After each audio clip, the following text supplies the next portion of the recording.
Welcome to Army National Guard Combat Field Studies Digital Edition. Today we're back with Captain Jonathan Bratten, Command Historian in the Maine Army National Guard, to talk about his role as a Command Historian and how he affects the M-Day force with the history of the Maine Army National Guard. Captain Bratten, for those who don't remember you from the last episode, can you give us a little background? Yeah, absolutely.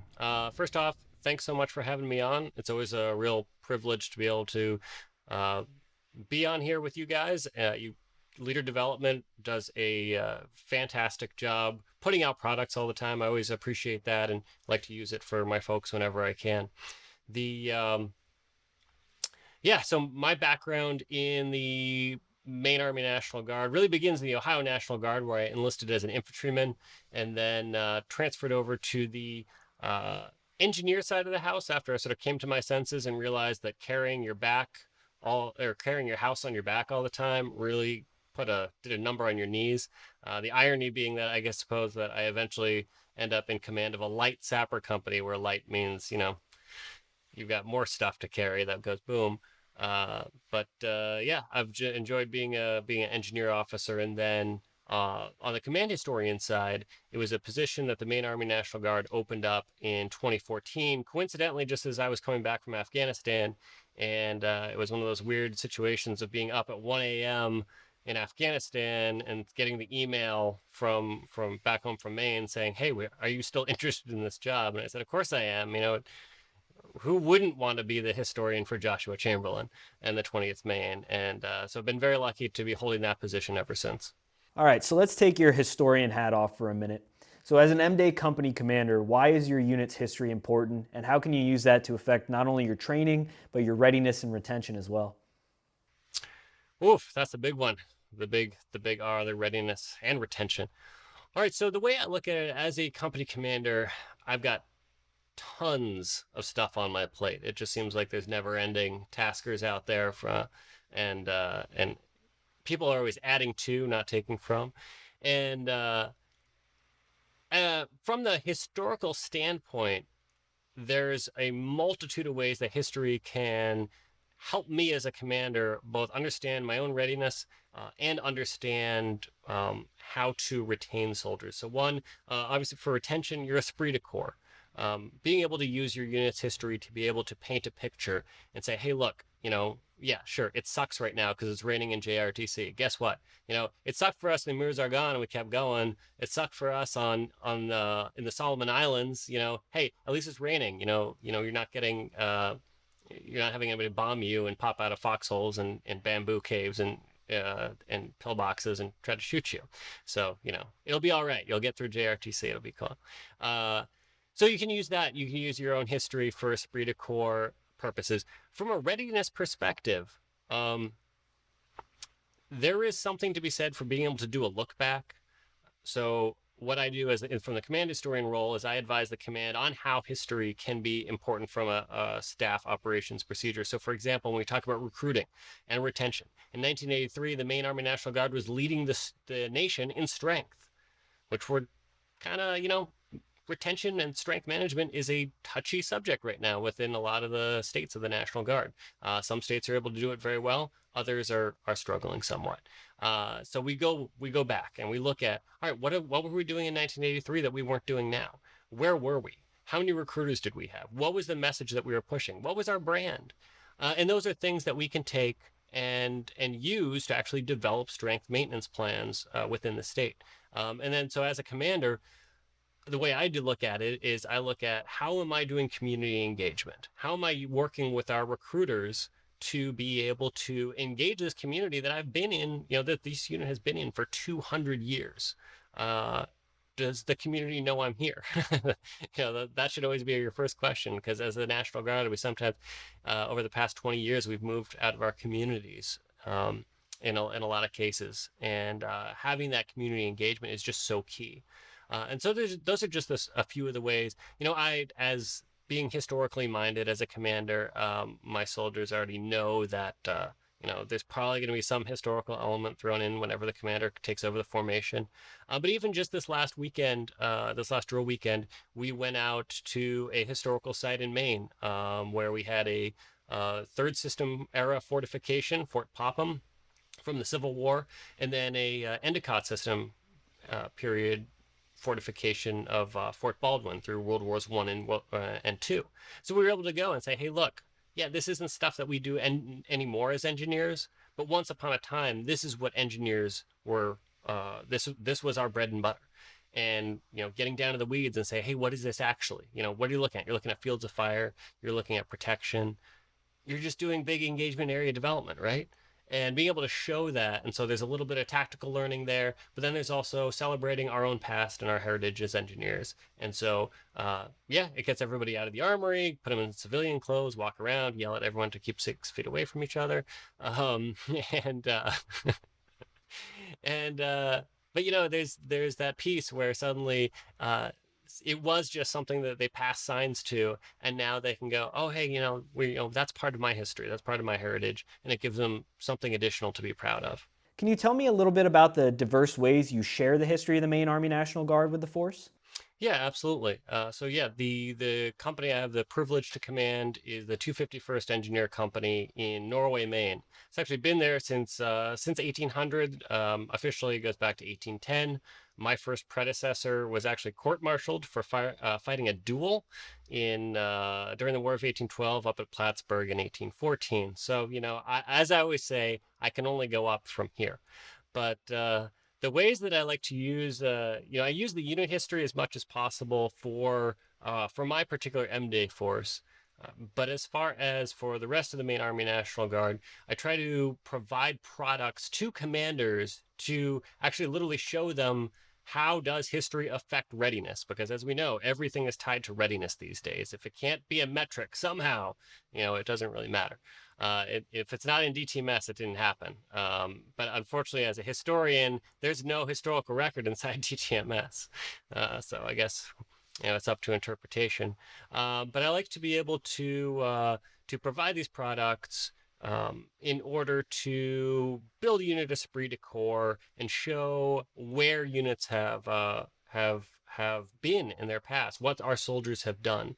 And I've gotten very lucky to be able to be a part of a couple things outside the organization that have assisted with that.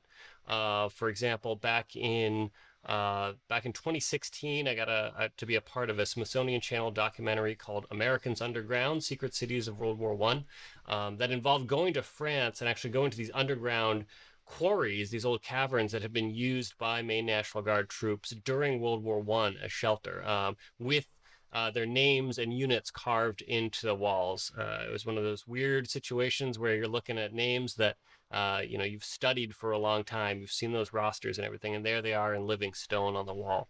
And so that was a great way to be able to give back to the force. That's an incredible opportunity, and the reach of that goes far beyond just the Maine Army National Guard. Something like that is seen by the general public, and really drives home the point of how important the Army National Guard was in the victory in World War One. But that's not the only time you got to go to France for the job. Is that correct? Yeah, I feel like I'm absurdly spoiled by the opportunities that the Guard has given me.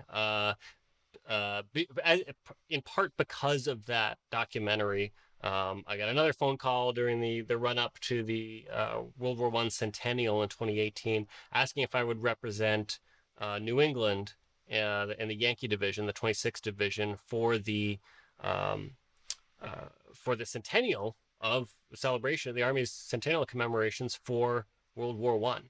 And so that was, I talk about a huge honor. Going over there, leading a staff ride through the battlefields with the representatives of the 26th Division units. I got to take some of my soldiers in my company into a trench line where they attacked out of on July 20th, 1918. So members of that same unit in that same area, almost 100 years, and I think it was like a few days to the day later. So that was something that you can't really put a price tag on. Similarly, seeing the way that the French people showed a remarkable just gratitude 100 years on, the way that they opened their towns to us. and the celebrations and the little moments of just even having kids come up to the commander of the 28th Division and recognize the patch on his arm as the patch that was on their bridge in theme that they'd seen their whole lives, and just totally wigging out. And even though neither of them spoke each other's language, they could totally understand exactly what was the connection that was there. So that was just incredibly moving experience and also very exciting. And you know I'm a little bit partial to the Keystone and to themes, so definitely hits home for me. I mean, staff rides are such an incredible experience to not only learn that connection to the lineage and past of your unit, but also some pretty endearing battlefield lessons that your predecessors have earned with their blood in some cases. Can you tell me a little bit about how a staff ride affects the M-Day soldier of today? How we can learn from those events? Sure, yeah. Properly done, the staff ride is a really compelling training event. A lot of people look at it as, oh, it's just a nice day out. No, it's training. The Army regulation says that you may utilize training funds to conduct staff rides. And so when you do it with your preliminary study, going over primary source documents, going over maps, going over campaign plans, and then you do your terrain walk, and if there's a gazillion different ways to do it. You can have people present at each stop. You can bring in subject matter experts from the outside. You can bring in living history presenters. One of the coolest things that I've seen has been doing a staff ride for the Mississippi National Guard at Lexington and Concord, and watching a bunch of their O5s and up and E9s go through close order drill under the supervision of a British Grenadier reenactor. So that was a neat way to show how different people thought at that time. And so you go into tactics and you go into technology, but at the heart of the staff ride is the decision point. I always like to bring people to the decision point and say, okay, we always take it for granted that this thing happened. Well, that thing didn't have to happen. That was a human choice. That was a leader's choice, or a group of individuals' choices that led to that thing happening that we now call history. And so therefore we can teach the lessons that leaders are going to need in the future in a bloodless way. That's why we always call it training. It comes back to being able to show those moments, be on the ground, see that crease in the terrain, and realize, oh yeah, no, that's a dead zone. Anybody who's ever sat on a 240 for a while knows, that you got dead space and you don't. And it's the same principles that can apply. So it's really, and then you have your period where you sum it all up, you wrap it all up, where you soak in the lessons learned, and you give those individuals something to take back to their units. And that's the real reward of a staff ride. Absolutely. There's definitely a lot you can draw from being on the ground itself, and from, trying to picture it from your foxhole with a 240 and tripod set up. It really changes the experience from reading it in a textbook. So outside of staff rides, what are some of the other ways that you use history in the Maine Army National Guard? So some of the other things that I do inside the Maine Army National Guard is I do units lineages. And a unit's lineage is like its birth certificate. So you look at it, and it's a piece of paper, and for most people, it's just giving a lot of dates. Organized on this date, federally recognized on this date, brought into federal service for this, brought into federal service for that. But what it does, it doesn't tell all the little stories. But what it does is say, here's all the places that we've been, and here's the things that we've done. It'll list your campaign credit, it'll list how far back the unit goes, and it'll list the type of formations that your unit has been. So for example, my company, the 251st, up until 1959, they were infantry all the way through. That was the only thing they knew. Through the Civil War, the War of 1812, the Spanish-American War, World War I, World War II, racking up all sorts of campaign credit. And then by 1959, the Guard's like, hey, you're going to be armored cav. Like, okay. And then 2 years later, hey, you're going to be armor. And then in 1967, converting to engineer. And then back in 2008, converting from horizontal engineer to combat engineer. Why does that matter? It matters because your formations they change a lot unless you get to be lucky and be part of the 28th division where you guys have almost kept your whole doggone 1917 formations. Um, Change is a part of the Army life. And if we can show units, hey, you've changed before, you've adapted, and look, you're doing great. You're still a highly functioning, high performing, ready unit. And then if you look down at the bottom of the lineage, you've got your campaign credits and your unit awards. And that's that sense of pride. Those are those streamers that hang on the battalion colors or brigade colors, or you can order them for your company guidon. I would be lying if I said that I hadn't done that. And we got a lot of campaigns. We like to show off what we've done, but it's a way of demonstrating to the M-Day force, hey, look, you come from a really prestigious background. And then one of my favorite things to do is be able to do the research to push get those units, push them further back in time, or get them additional battle honors, because the book hasn't been fully written on every single lineage. There's always more research to be done. There's always more units that are involved, and there's different ways that you can manage to get units a little bit more of a pedigree. And with that comes more of that unit pride of saying, hey, we've been around since 1859. We were at Little Round Top. I mean, the 133rd gets to do that all the time. They can say they were at Little Round Top, and they were at Bunker Hill and Monmouth, Saratoga. That's pretty cool. It's very cool to be able to have soldiers realize that. Yeah, absolutely. I mean, those distinctive unit insignia, those unit awards, all that stuff is something that a soldier may put on his uniform, but if he doesn't understand, the background for it, or why it says what it says, or where it came from, it really is a whole part of the story of their individual unit pride that they're missing out on. Yeah, absolutely. So by studying all this and conducting these staff rides and taking the Smithsonian to caves underground in France, you definitely amassed quite a bit of knowledge on the Maine Army National Guard. Can you tell us a little bit about your most recent project? So yeah, it was as a product of the Smithsonian Channel documentary. Out of the notes that I compiled on that, I started going, man, I'm getting a lot of history of the Maine Guard in World War One.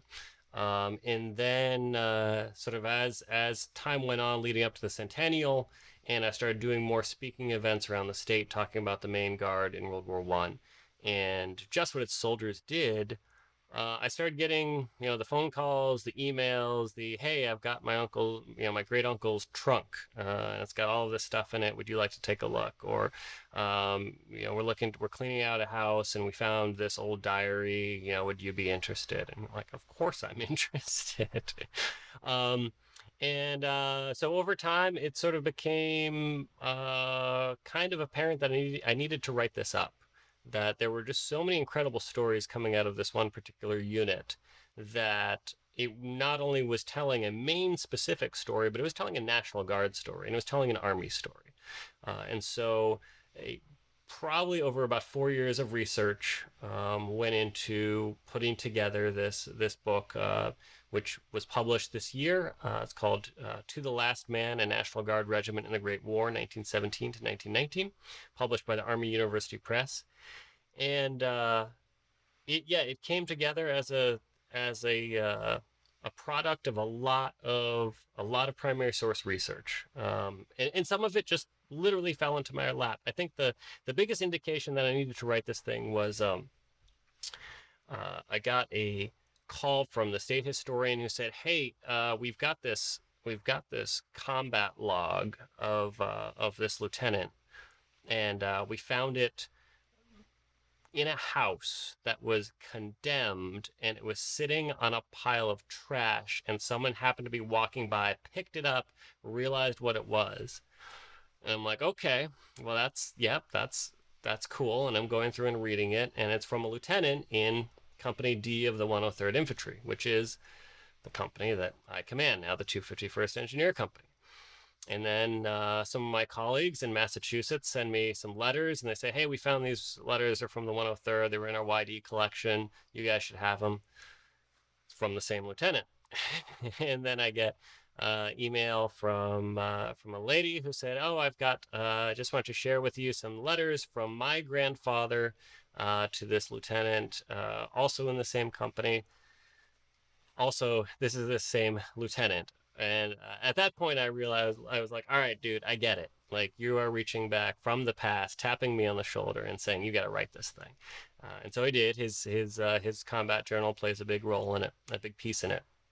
Um, but it is I like to call it a collection of stories that are not specific just to Maine and New England, but are also specific to National Guard soldiers all across the country, because what the 103rd Infantry does in World War I is very similar to, so, for example, the 28th Division. Many of those experiences will sound very familiar to soldiers who are well read on their unit history, or even just to the National Guard in general. A lot of the experiences they have during their mobilization and their train up, yeah, they sound very familiar to a lot of us who go to mobilization stations, and you're sitting there for a couple months and ready to just get out the door at the end of it.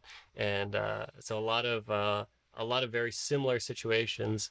And then honestly, it gets into the larger aspects as well, which is, how did the American Expeditionary Force evolve as a tactical fighting force through World War I? How did we go from an army that looked sort of like the Civil War to suddenly an army where if you threw one of our soldiers into it right now, they would have no problem. They would pretty much understand the formations, the tactics, and what they needed to do. And then how do you incorporate the reserve component into this massive mobilization, this massive force where the army goes from, you know, just about under 500,000 between active and reserve component to an army of 4 million with 2 million moving overseas. And how do you mobilize the reserve component for that? So that's sort of what went into it, and what it became. It became, I think, a lot more than what I ever expected it to be. Yeah, it's absolutely incredible. And I think so many times reading through the history of the Army National Guard, and for me especially reading World War I history, there's so many things that can be drawn, similar comparisons, like you said, exactly to our mobilizations and our deployments. Augmenting the active component or fighting alongside them in some cases. So that's such a great experience, and it's incredible that you were able not only to document it for the Maine Army National Guard, but have it published on a platform that the rest of the Army and really the rest of the country can take a look at and understand what it meant to be a guardsman in World War I. And that's thanks to Army University Press. Because this was something I did as part of my work, it did need to be it needed to be a government published work. Just in fairness to the taxpayers, and really just for accessibility purposes. I viewed it as this needed to be something that everyone could have access to and not be restricted by buying it or not. And so I reached out to Army University Press, and they were fantastic to work with. I think from our first talks to publication was just a little bit over a year. All the multiple rounds of edits and building maps and choosing images and everything like that. Always super wonderful to work with. Very willing to. I kind of, they were like, well, maybe a little less, we're not sure, do you need all the local stuff in there? And I said, yes, I absolutely do. This is a National Guard story. This is about communities. And after I explained it, they're like, oh yeah, no, you're right. That needs to be in there. So I was able to present a product that not only captures the big picture, but also captures what it's like on the home front. In some cases, following a soldier from the point of injury, the point of where they became a casualty, to the field hospital, to where they die, how they're interred, and then how the family finds out about the process, and all of that undergoes. A very painful thing to trace, but a highly necessary thing, because families form the backbone of who we are. We are a community-based organization in the National Guard. We can't do anything without our families, and sometimes they undergo just a horrendous price. Really, is what it gets down to. And then even beyond that, following after the war, when the Gold Star mothers began their pilgrimages back to the American cemeteries in Europe, and visiting their sons over there, and just showing how it takes, it takes an entire society to go to war, and the cost of war is impacts that society as well. That's absolutely incredible, and I think it is such an important thing as we talk about the National Guard today, what a role our families play. So it's excellent that you not only captured that combat experience and that training experience in the National Guard, but also how it affected the families of those soldiers that were deployed in 1917 and 1918. So I think I'd be remiss if I didn't give you an opportunity to plug some Maine Army National Guard history sites. Is there anything you want to tell the world about? Sure. So if you want to know, if you're sitting around of a Friday or Saturday and you're going, man, I need some really good entertainment. Check out the Maine Army National Guard history website.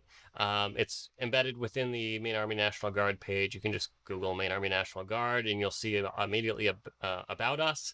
And from there, you can see how the role that the Maine Army National Guard has played in our conflicts ever since really the French and Indian War, all the way up through the global war on terror, and continues to play today. And then you can also check us out on social media, our Facebook and Instagram pages, Maine Army National Guard Maine National Guard History. We want to be all encompassing and give our brothers and sisters in blue some stuff to be proud of, because they definitely have a lot. We've got the 101st Air Refueling Wing that is known as the Maniacs. They're ubiquitous. They're everywhere. You can see their stickers at every single PAX terminal all over the world. They have the best marketing plan ever. But we're very proud of our history, and they can... So you can go ahead and check us out on social media there, and I try to mix it up with a few posts of our Maine Army National Guard animals and the unit mascots that we've had, because who doesn't like a picture of a dog in a Jeep? That's outstanding. Well, thank you for coming out, sir. I appreciate you taking the time to talk with us today and share a little bit about the Maine Army National Guard and how it uses history to affect leader development. Thanks so much for having me on, and have a great day. Well, thank you for coming out today, Captain Bratten. And for all those listening from home, be sure to keep following us here at Leaders Recon on Facebook or on Instagram at ARNG_leader_development, where we'll talk with more folks from across the Army National Guard about readiness, training, and leader development.